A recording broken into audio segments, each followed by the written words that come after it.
आप देख रहे हैं कि भाइयों के दरमियान कोई इसमें खटपट हो सकती है? नहीं नहीं, बिल्कुल नहीं, बिल्कुल भी नहीं। ऐसी सोच ना रखिए। ये बस दिखाने के लिए होती हैं चीजें। जैसे बिलावल साहब कुछ कहते हैं तो जरदारी साहब कुछ कहते हैं, तकरीबन यही सूरत हाल यहाँ होती है। इंपॉर्टेंट डिसीजन मेकिंग्स में ये वो था, जो नो हैंड्स इन ग्लव जिसे हम कहते हैं, बिल्कुल ऑन बोर्ड होते हैं। दूसरी बिल्कुल आम सही। तरीन बात यह है कि और ये जो आईपीपी और काफ लीग का इनके साथ इंजमाम या इत्तेहाद या सीट एडजस्टमेंट है, ये इन दोनों की मजबूरी है। क्योंकि ये वो मालो मता है या बिल्कुल वो सही। जहेज है जो नून लीग को साथ कैरी करना पड़ेगा। एक फिक्र लम्हा फिक्रिया नून लीग के लिए ये है कि जो जिमनी इंतखाब पिछले बरस हुए थे पंजाब में 20, वहां चूंकि उन्होंने जो मुनहरिफ लोग थे पीटीआई के उनको टिकट्स दिए थे, तो नून लीग का वर्कर बाहर उस तरह से नहीं निकला था जिस तरह से उनको एंटिसिपेट वो कर रहे थे।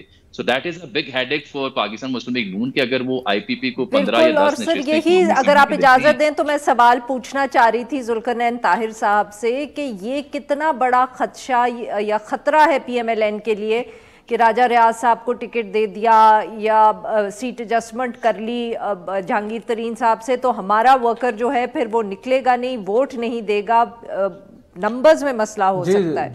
जुलाई लास्ट ईयर हमने देखा 17 के इलेक्शन में जो 25 सीटें इन्होंने आईपीपी के लोग जो इधर मतलब उस वक्त पीटीआई को छोड़ के आए और बाद में आईपीपी बनी तो बुरी तरह से हारे थे। 15 सीटें लूज की थी इन्होंने।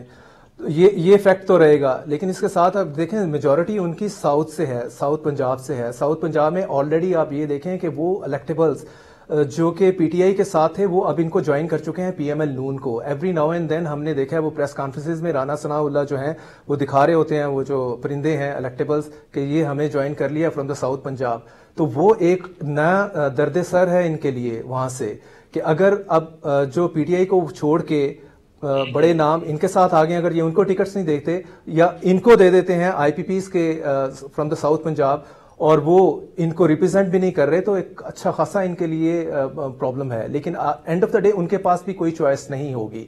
और ये देख लें कि ये जो लिस्ट फाइनल करेंगे ऑफ कोर्स नवाज शरीफ साहब करेंगे, लेकिन with the approval of certain quarters, जिसे कह लें कि इनकी अपनी से टोटल नहीं होगी इसमें।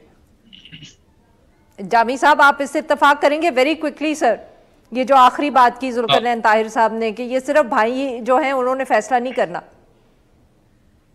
नहीं, ऑब्वियसली ये सिर्फ सॉलली इनकी तो वो नहीं होगा इस्तेहकाक। ऑब्वियसली जो मुल्क के मुक्तदरा है या जो फैसला साज कुव्वतें होती हैं हमेशा की तरह, जैसे 2018 में भी फैसला साज कुव्वतों के जो इशारियत हमें दिखाई दे रहे थे, जहांगीर तरीन साहब का जेट उठता था, बंदे लेके चला जाता था बनी गाला।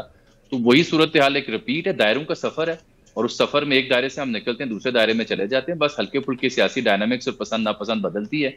बाकी ये इनकी मेल, इनकी सीट एडजस्टमेंट, ये एक दूसरे के लिए मजबूरी है, ये लाजिम मलजूम है, इनको कैरी करना पड़ेगा ये वेट, चाहे वो पसंद बहुत करें या ना बहुत करें। शुक्रिया। हमारे दो मेहमान, उन्होंने हमारे लिए वक्त निकाला। नाजरीन, यहाँ पे लेते हैं एक छोटा सा ब्रेक, और जब हम ब्रेक से वापस आएंगे तो हम बात करेंगे जो हमारी सिक्योरिटी सिचुएशन है उस हवाले से, जो और आज जो एक बहुत अफसोसनाक वाक़या हुआ। Stay with us.